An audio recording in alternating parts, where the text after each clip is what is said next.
Bonjour, bienvenue sur H2SO4 et bienvenue en dictature.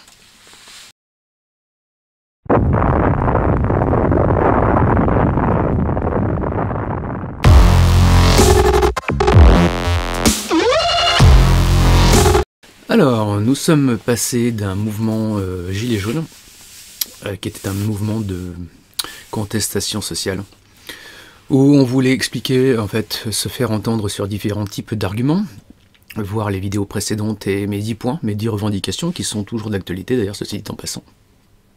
Ça s'est doucement transformé, pour différentes raisons. Je vais commencer en disant que j'ai hésité à appeler ce post, pour être un peu moins guerrier, le réveil citoyen, un mouvement d'utilité publique ou une étincelle qui a réveillé les Français. J'aurais pu dire aussi tuons les gilets jaunes. C'était possible aussi, c'était envisageable. Disons que je suis surpris de voir, de réaliser à quel point nous sommes mous à réagir. Et si je dis mous à réagir, c'est parce que je pense que nous avons un mouvement qui est passé de l'état de chenille à celui de papillon, en partant d'un ras-de-bol et qui se transforme en un retour à des valeurs de justice sociale au sens le plus large. Quelque chose de lumineux s'est produit, et des gens ont décidé tous ensemble de dire merde au système qui leur mange sur le dos. Ce mouvement a pris, a évolué par la concertation, c'est extraordinaire, c'est enthousiasmant, sans instrumentalisation, du moins au départ. Et juste incroyable, quoi. Je veux dire, de voir que les gens se sont révoltés comme ça, c'est fabuleux. J'ai envie de dire que c'est un réveil à la Matrix. Néo qui prend sa pilule pour se réveiller. Il a le choix. Ou tu restes endormi, ou tu te réveilles. Et là, on s'est réveillé.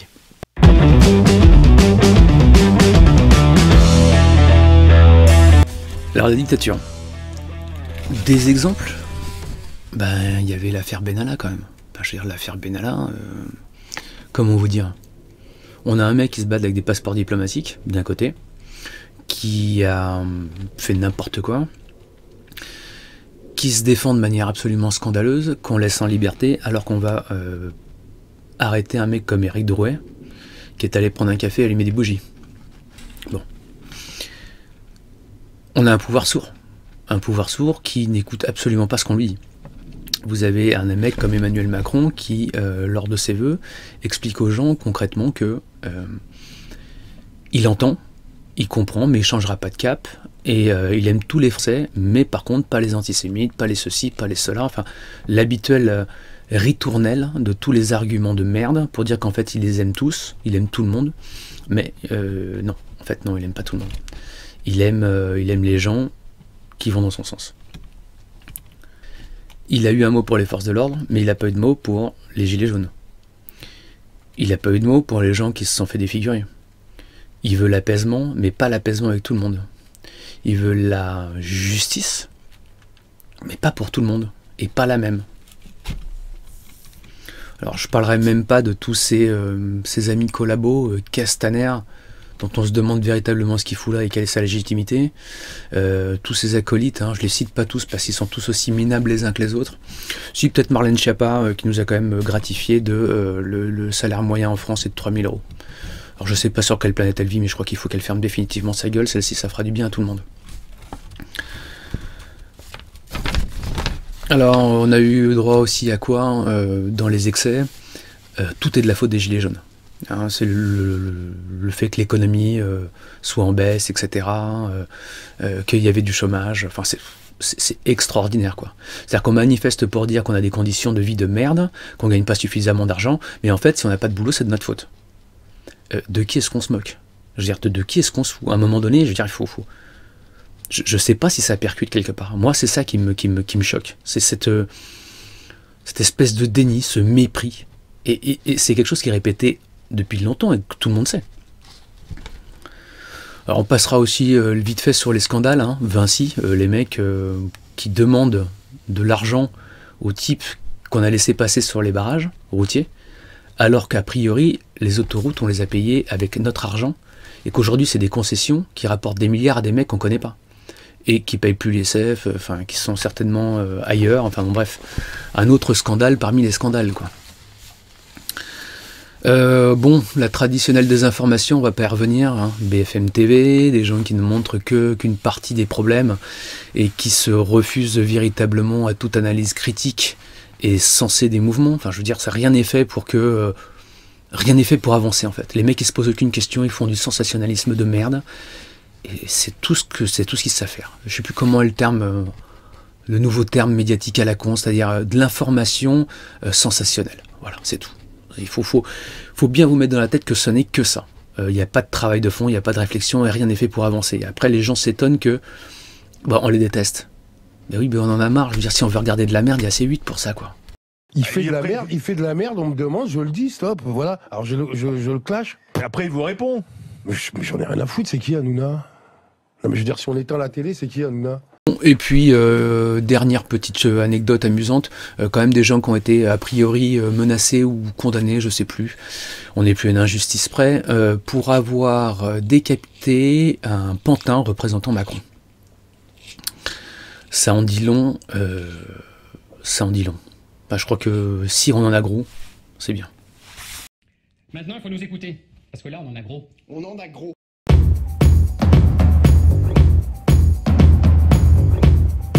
Je ne sais pas si vous serez d'accord avec moi, mais on a quand même affaire à une forme d'acharnement sur ce mouvement. On a eu tendance à le minimiser. Et je vous rappelle les chiffres de la mobilisation ce soir, chiffres du ministère de l'Intérieur. 66 000 gilets jaunes mobilisés aujourd'hui contre 126 000 samedi dernier. C'est donc 2 fois moins. François Mickey-Marty, est-ce que c'est une victoire de l'exécutif? Le mouvement s'essoufflait, a affirmé le gouvernement, et certains médias promptent à le relayer. Ils ont dû déchanter. L'acte 8 des Gilets jaunes s'est traduit par un regain de mobilisation accompagné d'un début de structuration. Pour la première fois, un parcours de manifestation avait été déposé et un service d'ordre s'est improvisé afin de maintenir le caractère pacifique du défilé. Nerveux, c'est le principal. Non, on n'est pas là pour ça, nous. Donc il faut vraiment remonter, donc on va remonter tout doucement. Ceux qui veulent rester sur les champs, c'est votre problème, vous prenez vos responsabilités, on ne veut pas être cautionnaire de ça. 2, à apporter des réponses insignifiantes. Les exemples ne manquent pas. Le SMIC, qu'une personne sur 3 va pouvoir toucher, des mesurettes à la con, et une demande pitoyable de savoir si les patrons pouvaient nous filer un petit quelque chose à la fin du mois, détaxé, etc., enfin sans impôts, tout le bordel. C'est un scandale. Donc des miettes. 3, décrédibiliser le mouvement. Alors là, avec tous les moyens possibles, hein. Vous en pensez quoi, justement? Vous êtes dans les Pyrénées-Atlantiques. Ces images, vous les avez vues, ces images de ce week-end. Est-ce que pour vous, elles décrédibilisent le mouvement? Bah, en tout cas, une chose est sûre, c'est que quand je les ai vus sur BFM TV, ça m'a choqué. Ouais. Quand j'ai vu, Celle des policiers en particulier? Oui, les policiers. Hein, pardon. Celle des motards, hein, vous pensez aux motards sur les Champs-Élysées? Par contre, quand je l'ai vu en entière sur Facebook, ça m'a un peu moins traumatisé, bizarrement. D'accord, parce que il y a certains passages que vous montrez pas. Déjà j'aimerais poser la question, que faisaient 4 policiers face à plus de 200 gilets jaunes, mis à part pour avoir des images un peu... Il me semble qu'ils étaient 3, hein, mais oui, bon, cela dit, pas bien nombreux. Oui, pas bien nombreux. 200 personnes, faut arrêter. Normalement, il n'y a jamais aussi peu de services de police et encore pas équipés. Et de 2, si vous voyez les images en entière, ce que BFM TV n'a pas fait, sur Facebook, je vois tout le monde à y aller. Hein. Ouais. On voit un des gendarmes ou un des policiers prendre une espèce de truc, le balancer dans les pieds des mecs et ça explose. Si c'était pas pour les énerver, ma foi, je sais pas pourquoi c'était. C'est trouvable sur Facebook. Je les ai vus sur Facebook. Ensuite, concernant l'antisémitisme, moi je veux dire une chose, c'est qu'on voit très bien où on veut nous emmener, où on veut nous embarquer. Qui ça on, Jérôme? Jérôme, Il y a 5 jours. Jérôme, c'est qui on? Oh, le gouvernement et puis la caste qui nous gouverne. On sent très bien qu'ils préféreront, de toute façon, quoi qu'il arrive pour sauver leur peau, ils préféreront une guerre civile qu'une révolte populaire. C'est pas plus compliqué que ça. Il faut absolument rajouter là-dessus qu'il y a énormément de vidéos et que malheureusement je ne pourrais pas tout mettre sinon ça prendrait des heures, mais que je vous invite véritablement à aller vous renseigner, à prendre sur Twitter, à regarder certains médias, tous même à la limite, et de vous faire votre propre opinion parce que il y a beaucoup d'informations qui sont tronquées ou dont on ne montre qu'un aspect pour le rendre plus sensationnel. 4. Chercher à faire peur et à diviser les gens. Chercher à faire peur, on nous a dit, durant je ne sais plus quel acte, qu'il y allait avoir des morts, et comme il n'y en a pas eu, Eh bien, on s'est dit, bah tiens, on va opposer les gens les uns aux autres. Donc, on a la quenelle, qui est un acte antisémite. Ça, on le savait déjà, mais on ne savait pas à quel point il y avait autant de mauvaise foi. D'ailleurs, je renvoie Emmanuel Macron très gentiment au fameux doigt, hein, parce que ça, il comprenait. Autant la quenelle, il comprend pas. Donc voilà, qu'on est des homophobes, des anti-LGBT, voilà, bref, que tout est de notre faute en fait. 5, et c'est d'ailleurs pour ça que je fais cette vidéo, c'est qu'on cherche maintenant à faire disparaître ce mouvement par tous les moyens. Donc arrestation arbitraire, une police de plus en plus agressive, alors que le mouvement, me semble-t-il, est toujours aussi pacifique, puisqu'on nous dit qu'on se radicalise, alors que dans les faits, ben, il y a moins de violence, de manière générale, et que les gens appellent au calme. Donc, de qui vient la violence? On se pose la question. Âme sensible de s'abstenir, mais je pense que c'était indispensable de montrer véritablement ce qu'il en est, et encore, il y a d'autres vidéos, il y a des choses encore plus trash que ça, et je pense que ça ne reflète qu'une partie des choses qu'on nous a pas montrées, parce qu'on a tendance à montrer que l'agression de la police, alors qu'on voit pas la violence, vraiment, mais la violence, hein. Moi, pour l'avoir subi, pour savoir ce que ça fait de prendre des coups, vraiment, coup de baramine dans la tête, enfin, se battre et autres, je pense que les gens n'ont absolument aucune conscience de la violence qu'il peut y avoir dans la rue, et de la violence qu'ont les policiers, puisqu'ils ont tous les droits, contre les manifestants. Je pense que c'est ce qui est en train de dégénérer complètement.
Il serait injuste de n'avoir qu'un seul son de cloche. Aussi, je vous ai mis une vidéo assez longue d'un représentant des syndicats de police, Alexandre Langlois, qui a fait une intervention sur LCI que j'ai trouvé absolument remarquable, un point de vue très intéressant. Donc je vous conseille véritablement de regarder l'ensemble de la vidéo, parce qu'elle apporte beaucoup d'informations et qu'elle va plutôt dans le sens de l'intérêt commun et avec du bon sens. Sont réquisitionnés pour forcer la porte du ministère de Benjamin Griveaux. Est-ce que les dispositifs de sécurité étaient suffisants samedi? Alors c'est toujours pareil, quand il y a une manifestation, en général, tous les engins de chantier, les pavés sont retirés. Je pense les premières fois où il y a les manifestations de Gilets jaunes, la mairie de Paris avait laissé gracieusement des barricades, des pavés à disposition des manifestants. Là, quelqu'un a laissé à Fenwick avec les clés dessus, prêt à démarrer. Donc je veux dire, après ça, c'est de la préparation et de l'organisation, et ça dépend de nos responsables au niveau de la préfecture de police, qu'il faudrait qu'ils donnent les ordres cohérents et corrects à nos collègues sur le terrain pour que tout ça soit fait. Donc effectivement, c'est aberrant que ça puisse arriver. La deuxième chose aussi, ce qu'on oublie très régulièrement, c'est qu'avant d'arriver sur le jour de la manifestation, il y a les services de renseignement qui travaillent. Les renseignements généraux ont été cassés par M. Sarkozy en 2008, n'ont jamais été rétablis depuis, et depuis on avance à l'aveugle. C'est-à-dire que pour le moment, le gouvernement déploie des forces de police à tout va, dans tous les sens, faute d'avoir des renseignements fiables, parce que personne ne veut prendre en considération que le renseignement territorial n'a pas les moyens des renseignements généraux de l'époque, il n'a pas les moyens de donner les éléments concrets et réels de ce qui va se passer en amont. Et donc des choses comme ça ne devraient pas arriver en fait. Donc c'est toute cette chaîne de renseignement, de préparation de la manifestation qui fait qu'à la fin on arrive à des situations sans queue ni tête et qu'on est obligé de déployer des effectifs de police et de gendarmes dans tous les sens au bord de l'épuisement pour pallier à toutes ces carences de la hiérarchie policière et de l'exécutif politique. Alors vous parliez de ce problème de renseignement. Il y a une proposition qui a été remise au goût du jour par le syndicat Alliance, c'est de mettre en place un fichier qui recenserait les manifestants violents. L'idée plaît beaucoup à la majorité, elle aimerait la mettre en œuvre, mais en a-t-on les moyens ? Alors, la vraie question, c'est qu'il faudrait que les délégués d'Alliance soient sur le terrain, en fait. Ce fichier existe déjà, tout simplement. Moi, je travaille dans un service de renseignement et nous avons un fichier qui est le fichier des fiches S. Et dedans, il y a des manifestants violents qui sont fichés parce qu'ils sont soupçonnés d'actes de violence. Nous n'avons pas les preuves pour les déférer à la justice et ils sont déjà surveillés. Et si jamais nous avons les éléments... Alors, comment expliquer ce qui s'est passé samedi ? Ce qui s'est passé, c'est que les gens sont surveillés, mais après, s'ils arrivent cagoulés, etc., c'est compliqué. Donc, il faudrait aussi respecter la loi de non-port de masque sur la voie publique. Il y a déjà des lois qui ne sont pas respectées en France, faisons-les appliquer. La deuxième chose aussi également, ce que j'entendais sur le délégué d'Alliance qui disait, comme ça permettra d'interpeller les gens en amont des manifestations, ce qui veut dire qu'en fait, il se baserait sur un soupçon. C'est-à-dire qu'il n'y a pas de preuves et on interdirait les gens. C'est déjà arrivé pendant les manifestations de la travail, des assignations à résidence d'opposants politiques et voire de journalistes. Et la justice, par la suite, a cassé les décisions, en fait, parce qu'on n'a pas le droit d'interdire aux gens de circuler librement sur des soupçons. Je veux dire, pour une république et une démocratie, c'est très dangereux de commencer à interdire les gens sur des soupçons.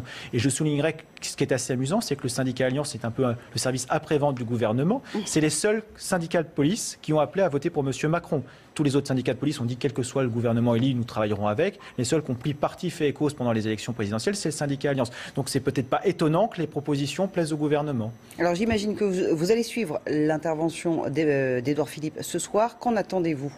Qu'espérez-vous? On espère une réponse politique. Parce que comme ça a été dit tout à l'heure, c'est que là, on est en train de gérer un conflit social. Et le conflit social, on est en train de dire, le conflit social, la réponse, c'est la violence de l'État.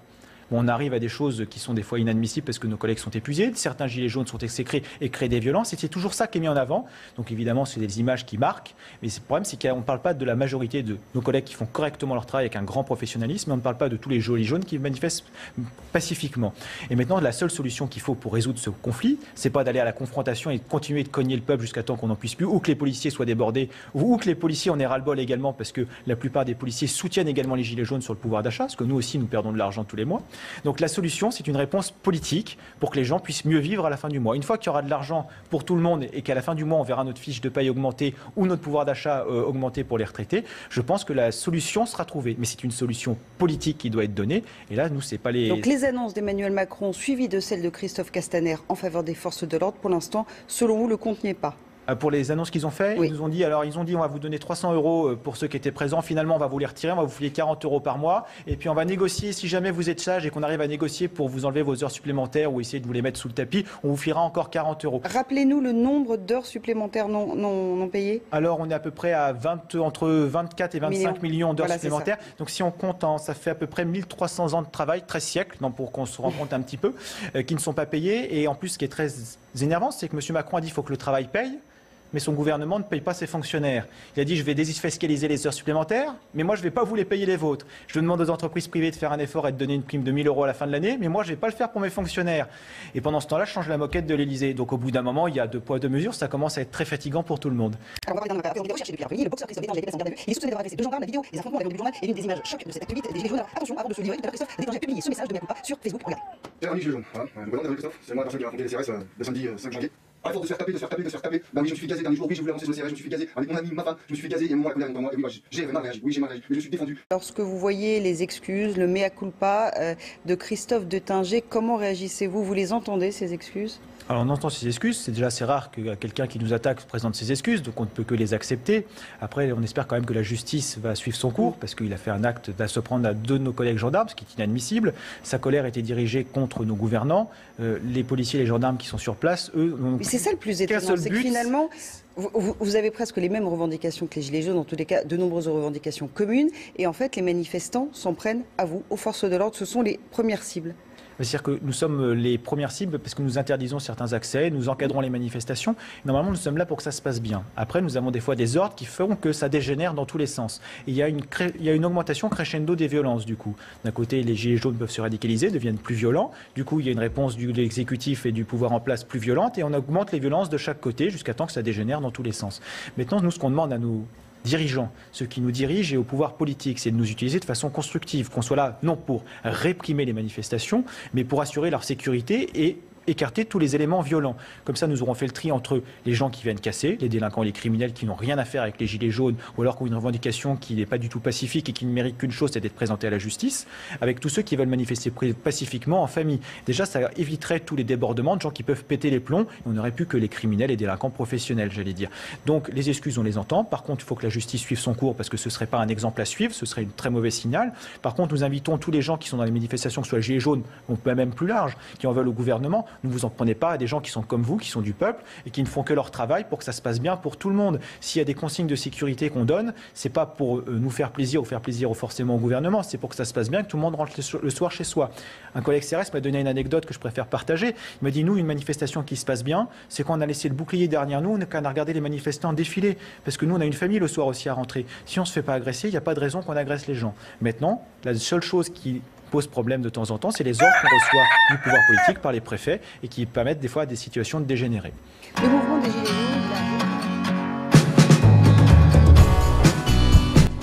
on va faire un petit retour en arrière. Qu'est-ce qui a favorisé ce mouvement? Les réseaux sociaux, crucial. Il n'y a plus d'informations qui sont données de manière unilatérale. On n'a plus les bons d'un côté et les méchants de l'autre. Les gens ne sont plus des moutons serviles et stupides, malgré tout ce qu'on peut nous en dire. Et le meilleur exemple, c'est qu'on constate que plusieurs cerveaux valent mieux qu'un, surtout quand il s'agit de prendre des décisions collectives. Finalement, il y a du bon sens dans ce que font les gens de manière générale quand ils ont la possibilité de se concerter. Il y a énormément à dire tellement le sujet est beau. Que la cause est juste, justifiée et justifiable. Le personnage n'y croyait pas de voir qu'enfin une France révoltée pouvait mettre ses dirigeants en PLS et pas l'inverse. C'est-à-dire qu'on en avait un petit peu marre d'être écrasé, que nos avis ne comptent pas, de ne plus croire en rien, de bosser pour de la merde sans rien oser dire de peur de se faire virer, de regarder des injustices toute la journée sans oser protester, de plus se sentir lâche, petit, sans valeur, cantonné à une médiocrité sociale qui ne reflète pas ce qu'on pourrait apporter un peu comme valeur ajoutée. Une fierté de retrouver et de voir que mes compatriotes se sont éveillés, qu'ils aspirent à des bonheurs simples, mais qu'ils n'en restent pas moins vigilants sur ce qui fait leur bonheur. Et c'est là tout l'intérêt du mouvement en fait.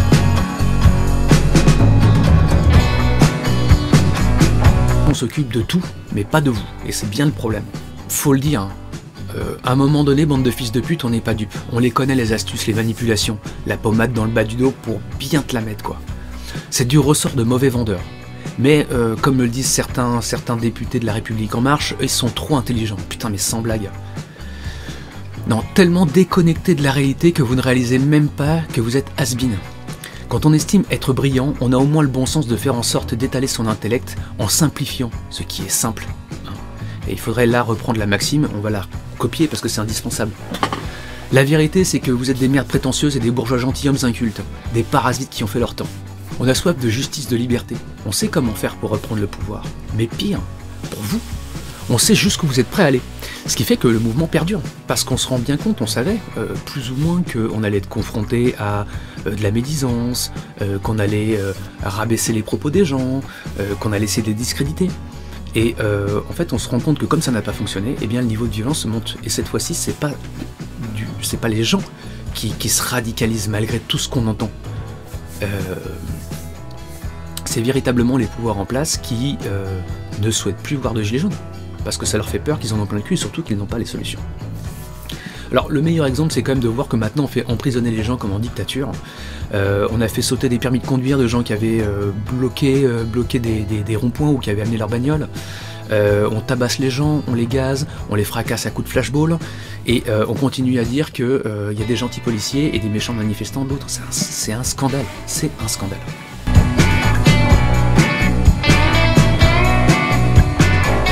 On a déjà vu ça dans l'histoire et elle semble se répéter, à une différence de taille. La violence n'est pas le moyen mis en avant, du moins pas pour l'instant, par le mouvement.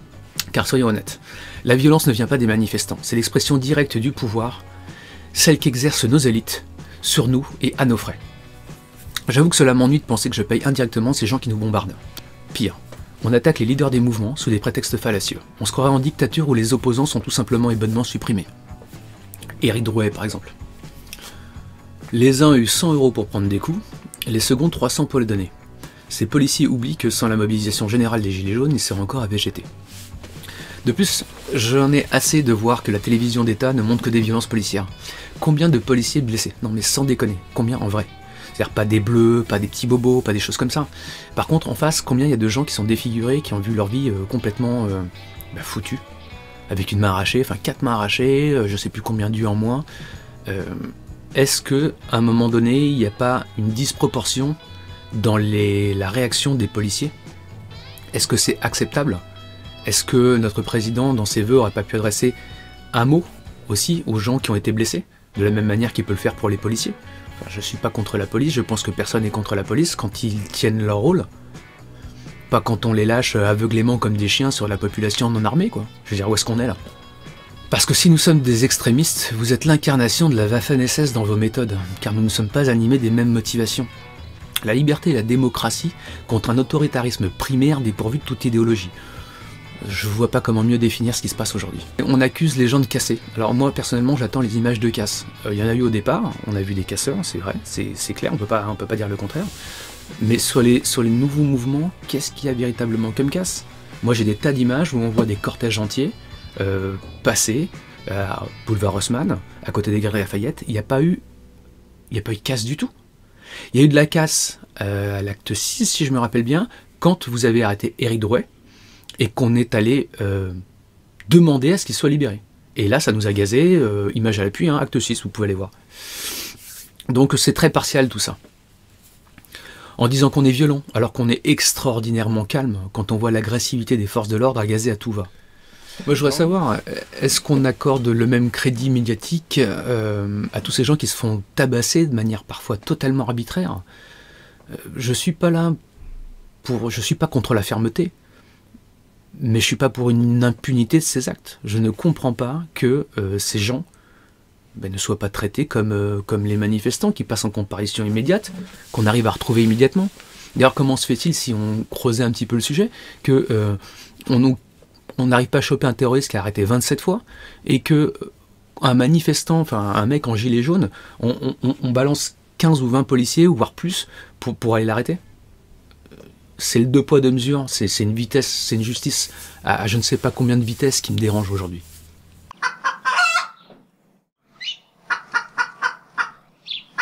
Si les fausses nouvelles ne lui plaisent pas, le premier conseil qu'on peut lui donner avant de créer des nouvelles lois, c'est arrêter de les diffuser lui-même. Parce que pendant la campagne, il nous en avait servi des conneries, hein, surtout pour se faire passer pour un grand philosophe. Pour rappel, il avait fait courir le bruit qu'il était normalien, en disant à qui voulait l'entendre qu'il avait suivi des cours à Normal Sup, ce qui avait créé une légende. En réalité, il a raté 2 fois le concours d'entrée, mais ça a donné quelques coquilles dans des articles. Il avait affirmé avoir été l'assistant du philosophe Paul Ricoeur, c'était finalement un gros abus de langage. Il avait affirmé avoir des échanges avec l'intellectuel tunisien Abdelwahab Medeb sur les questions d'islam et de laïcité, lequel était mort depuis 2 ans. Il avait affirmé avoir rédigé un mémoire sous la direction d'Étienne Balidard, dont on n'a jamais vu la couleur, et celui-ci a répondu n'avoir aucun souvenir de son travail universitaire et déplorait la mise en scène de sa formation philosophique. Dans un autre registre, il avait affirmé que le FN était à l'origine de l'attentat du Petit Clamart contre De Gaulle, alors que le FN n'existait pas encore à ce moment-là. Madame Le Pen, elle défend les couleurs d'un parti qui a conduit des attentats contre le général De Gaulle. Il a aussi affirmé n'avoir jamais autorisé l'extraction des sables de Lannion, alors que c'est bien son nom et sa signature qui figurent sur les décrets l'autorisant. Je ne l'ai pas autorisé. Si j'avais suivi strictement la loi quand j'étais arrivé ministre, j'aurais donné l'autorisation immédiate. Parce que j'avais été justement alerté par des élus, Corinne Herel, Joël Lejeune et quelques autres, j'ai mis en place une procédure inédite que la loi ne prévoyait même pas, en mettant tout le monde autour de la table. Et donc nous avons créé une évaluation préalable, un comité de suivi avec des règles claires. Je déplore pour ma part qu'il y a quelques mois de cela, l'industriel ait décidé de nuit, dès que la fenêtre a été ouverte, de commencer ces extractions. C'était une erreur. On a mis de la transparence, de la concertation, et donc je souhaite qu'il y ait un état préalable complet qui soit fait, que les intérêts environnementaux, l'intérêt des pêcheurs, les intérêts touristiques soient pris en compte, avant que les extractions ne puissent être faites. Et je tiens beaucoup, surtout à ce qu'on regarde la possibilité d'extraction au large des côtes, beaucoup plus loin. Là, c'est encore un peu trop près. C'est ce dispositif que j'avais mis en place que je souhaite poursuivre en respect de tous les protagonistes, justement, locaux. En tant que ministre de l'économie, candidat puis président, Macron a aussi menti sur l'affaire de la vente de la société de gestion de l'aéroport de Toulouse. Il a menti sur l'affaire de la vente d'Alstom Énergie à General Electric et sur la vente d'Alstom Transport à Siemens. Il a menti sur sa déclaration de patrimoine, comme un grand nombre de ses ministres d'ailleurs. Il a menti en affirmant que les contributeurs à l'ISF seraient obligés d'investir leur argent dans des PME françaises pour ne plus être assujettis à l'ISF. Il a menti le jour où il a signé la loi de moralisation de la vie publique en affirmant qu'il avait promulgué l'obligation pour tous les élus d'avoir un casier judiciaire B2 vierge, ce qui avait été retiré du texte par les députés de sa majorité. Mais il sait peut-être pas ce qu'il signe. L'impossibilité d'être élu quand on a un casier judiciaire B2 est promulguée. Non. Et puis à ça on peut ajouter tous les retournements de veste. Un jour il est socialiste, le lendemain il ne l'est plus. Moi je suis socialiste. Et je l'assume. L'honnêteté m'oblige à vous dire que je ne suis pas socialiste. En 2014, il était contre la suppression de l'ISF et qualifiait les propos de Pierre Gattaz de provocateurs sur le sujet. Et c'est finalement lui qui le supprime en 2017 en utilisant exactement les mêmes arguments. Pareil pour la limitation à 80 km/h, il était contre, c'est lui qui l'applique. Un jour il nous dit que la France est une puissance forte, souveraine, et les Français un grand peuple. Et le lendemain, la culture française n'existe pas, et il faut absolument plus d'Europe si on veut être souverain et réussir dans le monde de demain. Il n'y a d'ailleurs pas une culture française. Parce que moi, l'art français, je ne l'ai jamais vu.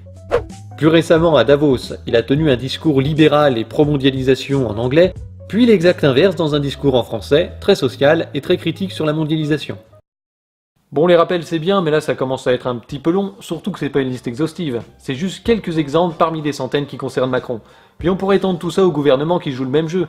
Tiens, on va juste prendre l'exemple des impôts.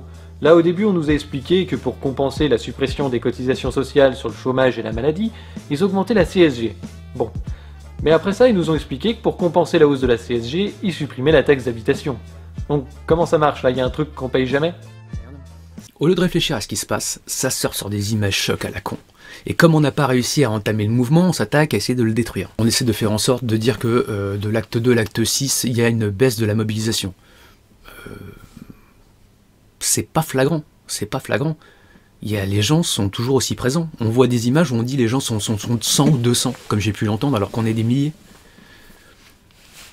Est-ce que les gens se rendent compte, ou est-ce que les journalistes se rendent compte qu'il n'y a plus que leurs images qui passent?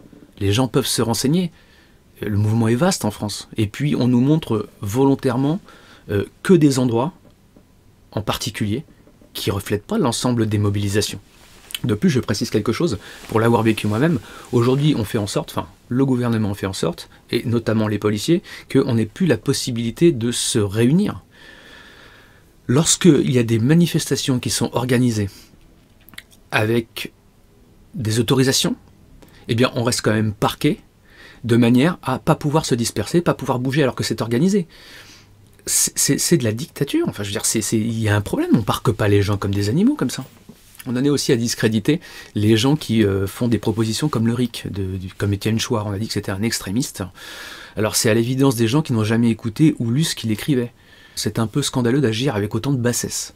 Personnellement, moi j'en peux plus de ces mensonges dégueulasses des gens qui ne viennent jamais sur le terrain, qui vivent à l'abri de tout ça en mendiant à leur maître une rétribution pour leur soumission. Et le meilleur exemple pour moi, c'est aujourd'hui les gens de la République, enfin, les députés de la République en marche.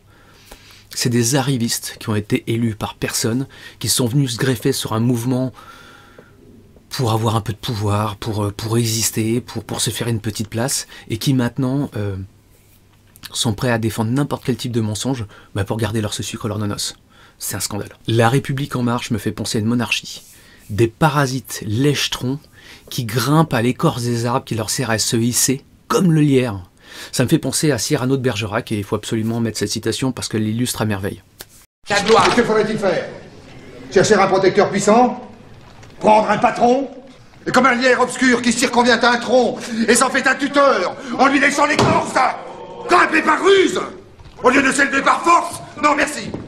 Du panache, opposez-vous un peu à la bêtise, au mensonge et à la traîtrise. Hein, des gens qui devraient être là pour notre bien et qui nous volent, nous mentent et nous enchaînent.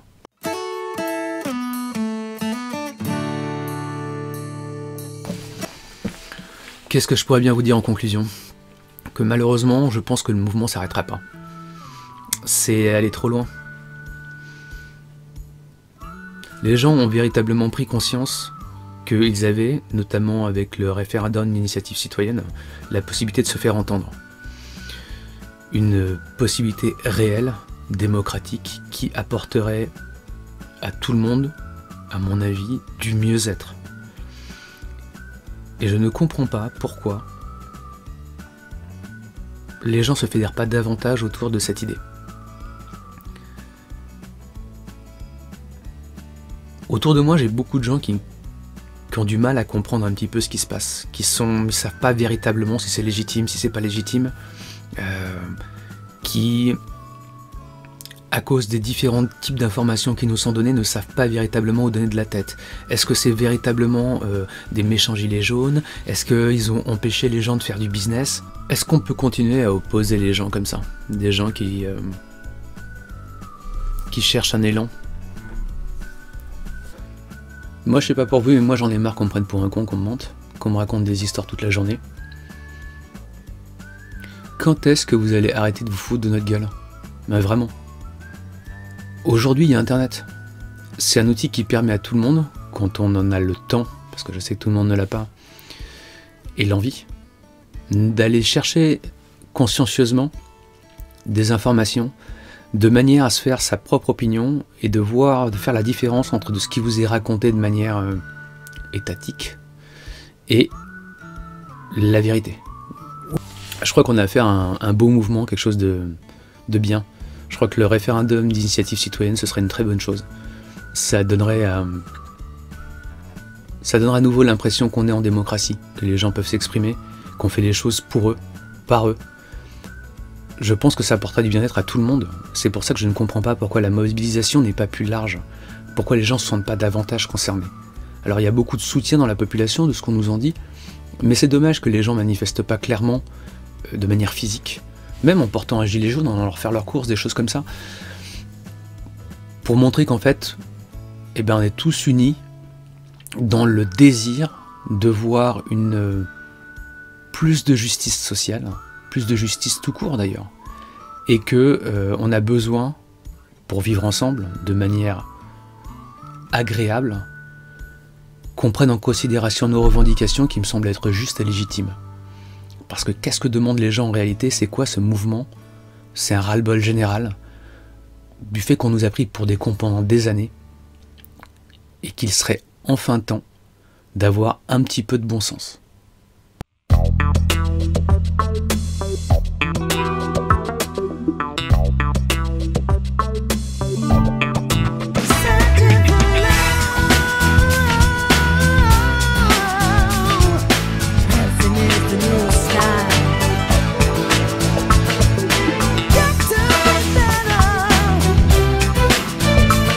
Très bonne année 2019 malgré tout, et à bientôt pour la suite.